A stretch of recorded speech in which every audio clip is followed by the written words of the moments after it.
In today's video, I'm going to teach you how to turn on Dashlane Autofill. Autofill is what makes Dashlane feel effortless. It securely fills your logins, addresses, and payment details so you can move through forms in a click without copying and pasting. Turning it on takes just a moment, and once it's set, you'll save time on every site you visit. Start by going to Dashlane the way you normally access it. That might be the web app in your browser or the extension you've already installed. The goal is simply to open Dashlane so you can reach its settings. If you're in a browser, look toward the top right of the window. That's where your extensions live, and you should see the Dashlane icon there. Clicking that icon opens Dashlane's panel and gives you quick access to the features we need. Inside that panel, look for the section labeled Autofill and click it. This takes you directly to Dashlane's Autofill area, where the app manages how it fills usernames, passwords, addresses, and cards across the web.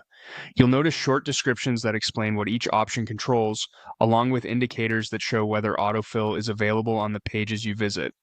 This is the central place to review how Dashlane behaves on forms, so you can understand exactly what will happen the next time you land on a sign-in screen or a checkout page. Once you've opened autofill, you're in the right place for Dashlane to apply its filling behavior on compatible sites. From here on out, when you visit a login page, you can expect to see Dashlane offer the correct account. On checkout forms, it can suggest your saved address and payment information, keeping everything encrypted and ready when you need it. If you prefer to keep certain details manual on specific sites, you can come back to the same autofill area at any time to review what's active and what's not. A couple of quick tips to make this work smoothly. Make sure you're using a supported browser and that the Dashlane icon is visible in the toolbar so it can interact with web pages.